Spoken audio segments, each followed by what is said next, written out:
Hello and welcome to another video here. Well, welcome to your first video. Either who, I just figured I would show my gaming pickups. I guess part two or whatever. Anywho, first game here we're going to go with is going to be Tenchu Z, and boy oh boy, do I remember this game right here. This game right here, if anybody remembers, anybody played online, it was one of the most laggy things I have ever played. To the point you had four ninjas go ahead and basically swing at one character, and every 12 strikes you would land one strike, and it was kind of random how it was, but the all fine portion was very good. I remember my brother and I played this game a lot.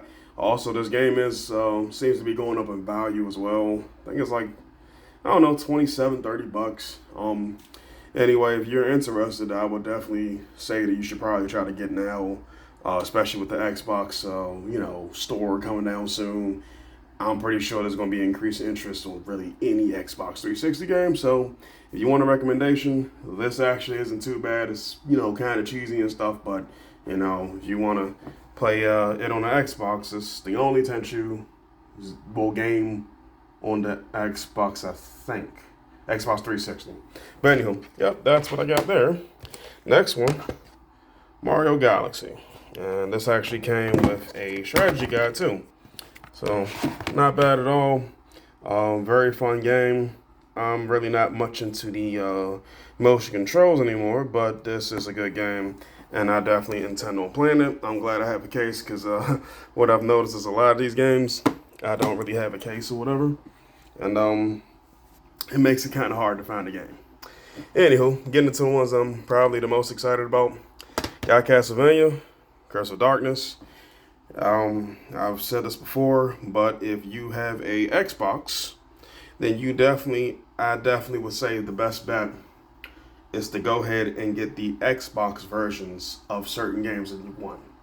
I've gotten Silent Hill for about maybe 18 bucks for the Xbox, as opposed to it costing damn near 100 on a PS2.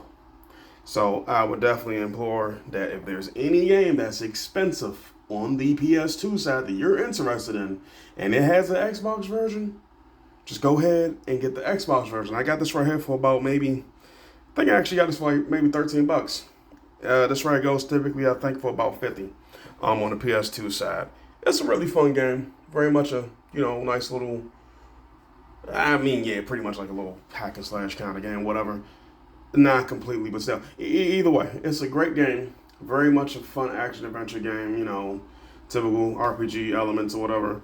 And I also didn't realize that this game, if anybody watches the Castlevania series, it has Hector and Isaac in here. And the first thing you're going to notice is how Isaac is damn near different than what he is in the damn. They both are, but just how he looks is completely a 180 of what he looks like and what he is and what he seems like in the anime. And man, I haven't played much of this game yet, but I do enjoy my time with it. But if you want to, get more into the Castlevania series, I definitely would recommend this right here, as well as the one that came before this. Like this, I think it's called like Laments of Innocence or something like that. On the PS2, I think that's on the I think that's on the Xbox as well. But either way, they're very fun games, and they're pretty cheap too. And maybe one day they might release a port collection of these. I would think so. They're not bad games. I know people didn't back during this time. People weren't too much on Castlevania. The 2D games, reign supreme, and I would agree the 2D games were more fun, but these are good too. So, anywho, that is a little 2 cents about that. Next thing we got, Collector's Edition of Doom 3. Man, oh man, I've played this game a decent amount on the Xbox when I first had an Xbox. It's a very interesting game. It's not as strong as other Doom games, and honestly, I think it might have been more successful if it didn't call itself Doom, or there was a subtitle under Doom. It's not a bad game at all. I know the flashlight part, gets people. I guess it kind of gets me too as well, but it's not a bad game at all. It's a very, slower paced game. It's not as fast paced as any of the Dooms or any Doom at all. Is I guess, this is a very unique Doom game. This is pretty cheap though. So if you got, I think this might be playable on the 360 as well. And I know there's other ways to play Doom 3 now, but if you want to play, like how it used to be played, this is definitely a great buy. I think I got this for like maybe $9. I think they go from like 9 to 13. Collector's edition also comes with Doom 1, 2, and I think maybe the master levels. So I can't wait to get to that part. I know the other one, the Resurrection of Evil, whatever it's called, that one comes with it without you having to beat the game. Not to mention the technical aspect of how this game even runs on the Xbox to begin with. It makes me want to, it makes me kind of treasure this one right here a bit more. I'm getting more into wanting to get PC ports for the Xbox because honestly, I really see it's a very interesting system. And when I was a kid, I didn't care too much about the Xbox. I cared more so for the PS2. But just like, with the 64 for me, I'm definitely starting to play the Xbox a lot more than really my PS2 right now. But anywho, on to the next one. And this is a twofer. GoldenEye, Rogue Agent. I haven't played this one yet, but I've heard bad things about this one right here. I think it was something to do with powers or something like that, and how he's got a special golden eye that does something for him. This was the last, I think, EA game that, was made under them with James Bond. Anywho, I think the reviews are like maybe a 7 or so. That's fine with me. I just want to, sit back and enjoy a game. And it comes with another one as well. So, comes with the GoldenEye, and also I got Nightfire, which I played for a little bit.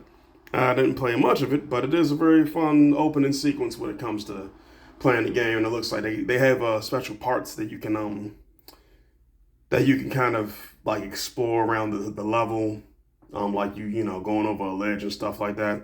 Makes it a little bit more cinematic. And anyway, just very interesting.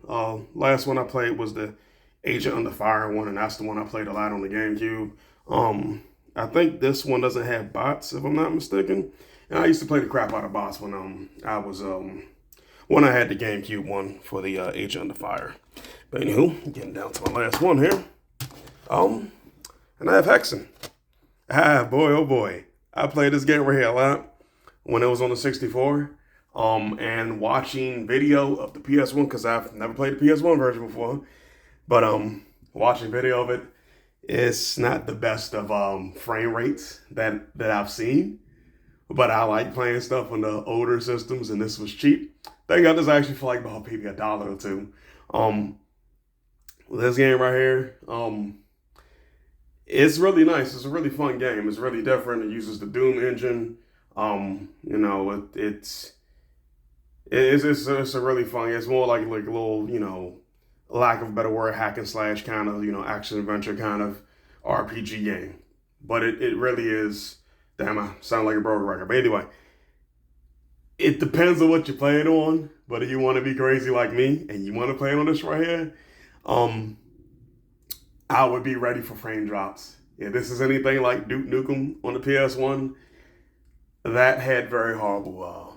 It didn't have a great frame rate. I still play it to this day, but it didn't have a great frame rate. And I guess an honorable mention, even though this isn't necessarily a game that I'm going to really play too much, but Syndicate. This game right here has increased in value on the 360 side. I forgot what it goes up to, but if you're interested in this game and you got a PS3, and even if you don't got a PS3, because PS5 might be playing these games, so I would definitely get this because it's either this way. I think the PC, they may have it on digital storefronts, but I don't really think they have it for consoles. But anyway, if you're interested in the game, I would definitely implore you to look up PS3 versions of the game, which is a little different than what I said with looking up the Xbox games and PS2. But since the Xbox store is starting to close down, the Xbox version of games are going up in price, as opposed to some of the PS3 versions that seem to either keep the same value they had, or I guess people just don't know of it yet. But anywho, I definitely do want to play this though. Um, and yeah, I guess that's my little tidbit about when it comes to like, game collecting now. Just, if there's one version that costs a lot of money, just go ahead and look it up, see if there's any other version of the game, and it may be a bit cheaper. But anywho, those are my gaming pickups for now, at least. Thanks. Bye.